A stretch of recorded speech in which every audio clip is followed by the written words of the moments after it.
Yeah. Well, I mean, I had a very colorful relationship with Chuck, and I mean, I met Chuck when he was 20 years old, and uh, we were young, right? And he had just assembled his leprosy lineup. I met him in 1987 uh, at Metal Fest in Milwaukee, which I for a while was the co-promoter of, and he just, there's something about him that you knew that this was a guy that was thinking forward, and we got along right away. And I promoted a show of theirs about 6 months later, and then it was at that time we got to drive around and decided that I would manage Death. And I don't know, we sometimes we hated each other and sometimes we loved each other, and we were fighting and sued each other a couple of times and up. And it was like, as Beth Schildiner has said recently, it was like my relationship with Chuck was like brothers. And of course, Chuck had a brother, an older brother, who died in an accident in the 70s, and so I'm a little older than Chuck, and so I kind of, we fit right into that pattern of brother kind of relationship. And in order to hate somebody intensely, you got to love them intensely as well. So he wasn't the easiest guy to deal with sometimes because he had that temper.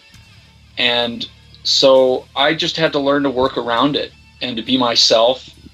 And because we had fairly large egos and big hair, we just collided sometimes, and then we would make up for it. So, I mean, it was Borovoy Kiergan that referred to us as having a gruesome collaboration, because as a team we were pretty volatile to deal with as a manager-client relationship.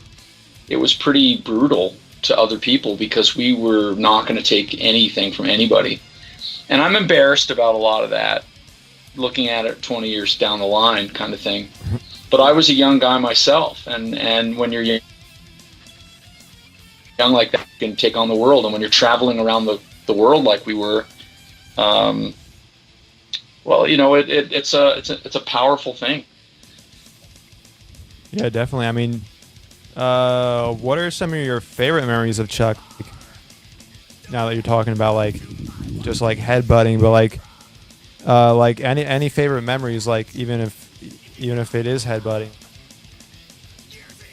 Well, I think the best times I had with him when we were alone, really, because we were hanging out and we really got to know each other.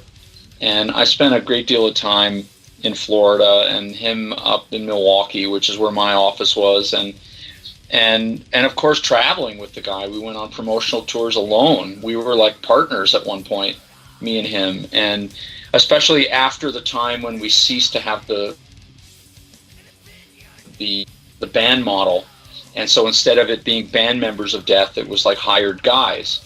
And we reached that point by like 91, that is, after the leprosy lineup, the spiritual healing lineup, collapsed in that infamous Death tour of Europe when Chuck didn't leave on the tour. From that point on, he decided that he didn't want to have a band formula, and basically we hired and paid salaries to the people that would play on the records and live and that kind of thing. So I think for me and him, we had a business relationship. We also had a friendship, and we just did a lot of goofy stuff. And I think when all of these movies come out, that is the videos and stuff, you'll just see the kind of crap that we did and pranks and just fun stuff. And I have great memories. I mean, there was another characteristic of Chuck. Our last lawsuit together was brutal, and it was very expensive, and our lawyers made a lot of money. It was one of the reasons I decided to become a lawyer myself, and because I just figured, well, the only people that are really making money are them. But characteristic of Chuck, he kind of just sort of brushed it aside after we had each spent like $25,000 to sue each other. and a good year and a half to 2 years of our lives sort of wasted. I ended up paying him $10, and he paid me $10, and it was like, man, why did we do this? And we just buried the hatchet for the, I don't know, third or fourth time with each other, and just like, what did we do that for? That was stupid. And any hard feelings? No hard feelings. And we just continued on as if none of that had happened. And now I don't know other people that would have the ability to be able to do that, but for some reason we were able to. Like the first time we had an altercation in court, I mean, I sued him, and then he phoned up my lawyer one day out of the blue to say that he had second thoughts about what was going on, and he wanted to make it right and work it out. And my lawyer phoned me up like shocked, and he said, "Is it okay to give him your new number, like to have him call you?" And I'm like, "Sure." And then Chuck just called me up, "Hey, how are you doing?" And I've just like, it was as if nothing had ever happened.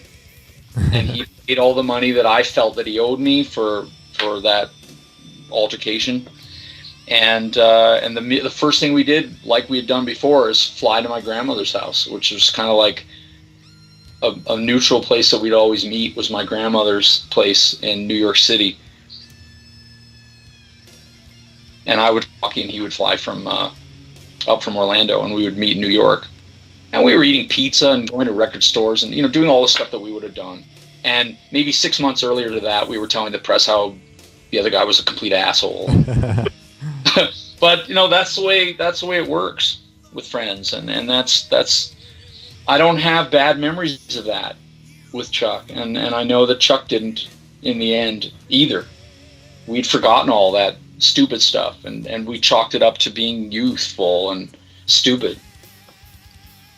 Yeah, I mean, Chuck just seems like a really awesome guy. I mean, he was very personable with his fans, and he often he got letters and crap, and he read them. I think Jane was selling the Iranian guy's book that I have 2 copies of. Wasn't there going to be a book of letters as well as all the essay contest essays in a book that are supposed to come out or something like that?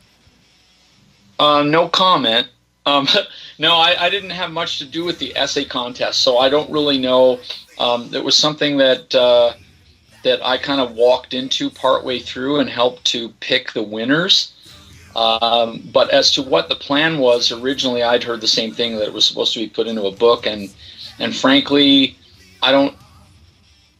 It sounds like a cop-out from the president of the corporation that's meant to be overseeing everything having to do with. But I'll have to check on that one to see if it's actually going to see the light of day. I don't know. But look, the point is that there was no relapse deal at the time that the contest was being formulated, which was basically the summer of 2009, because we picked the winners, I think, on Chuck's birthday, or sorry, on the anniversary of Chuck's death in last year. And I think that now that we have the relationship with Relapse, it changes everything, because Relapse would like to put out all kinds of things. And so maybe we're able to take those essays and work them into a release that's coming out on Relapse, because Relapse is going to be putting out books, tablature books. There's, of course, going to be a death biography or a Chuck biography by Ian Christie, which is independent of Relapse. And that's going to be sort of an independent biography. It's not going to be in our pocket or anything.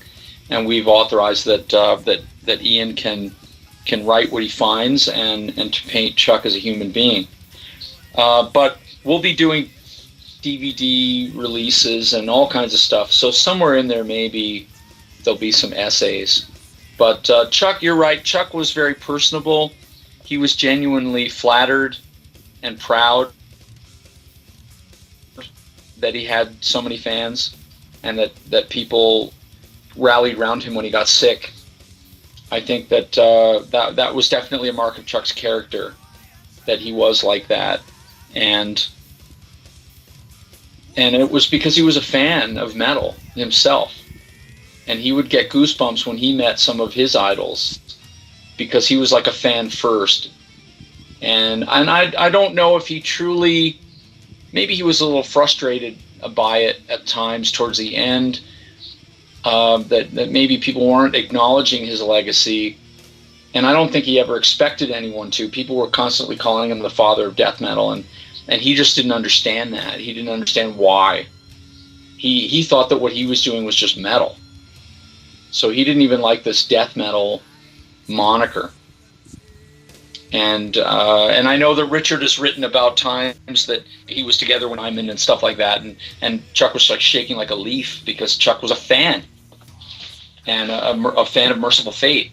So it's funny. I mean, I'm Hank Sherman's lawyer, and so from Fate. So it's just funny how these things come around, and if you're a dude, then you're a dude, and we treat each other like pals, all of us, and in the metal scene, and Chuck was definitely like that. He wasn't pretentious at all. He had an ego, and he definitely went round and round with some people. He had a very well publicized on again, off again relationship with Borovoy, who of course nowadays runs Blabbermouth. And a lot of that did revolve around sensitive issues for Chuck, and he did have very, very strong opinions about his career and how he hoped that it was perceived and how he wanted things to go. And in that case, sometimes Chuck was indeed his own worst enemy. But I don't think that I'm saying anything negative. I think it's just, as Beth and as other people in the circle will tell you, that was just the way it was. It was a mark of Chuck's humanity. Yeah, I mean, like, nobody's perfect, so, I mean... Yeah, and he wasn't perfect. He was just a guy. He was a guy with an incredible gift, but he was just a man. And now that we're able to look back at his career and sift the rumors from the reality, and we can paint a true picture of Chuck, and I think it's a good picture. Yeah, totally. It's just definitely like refreshing to see people like Chuck or people like CKY just like being so like humble and just like genuine people. Yeah, I mean that was really a lot of the time you were dealing with your friends as well as your friends or your colleagues, whatever. And I don't know, I've maintained a good relationship with a bunch of those people from those days, and I started my career off in the early 80s, and it's funny that I'm still friends with some of those people from those early days, like, and of course even in the context of death, is that I met Paul Masvidal when he was 17 years old, and I'm not going to say his age, but you can do the math. I mean, that was 1988 or 89 when he was 17. And he came and he played. I had just terminated Rick from Death, and we needed somebody very quickly to take over from Rick for a Mexican tour, and so Paul came along, and here I am as lawyer in 2010. I mean, it's so bizarre when you think about it. Yeah, I heard he quit high school or something like that to join Death. Point, I was I was the manager of Death. And I was trying to convince him or con him into joining Death because we really wanted him, but he was committed to Cynic. But here it is, all these years later, 21 years, past that, and we're still close friends. And I'm his lawyer, and it's just so neat. It's neat to know people that long. And when we talk, the name Chuck comes up in conversations a lot of times. It's weird. Chuck is, of course, a reference point for us, because I wouldn't know Paul if it wasn't for my connection with Death. So it's a credit really to how I met him through Chuck, and there were a lot of good memories that we continue to have as a result of that, because everyone was just a dude. We were just people. That concludes our interview here with Eric Greif, president of Perseverance Holdings, Inc.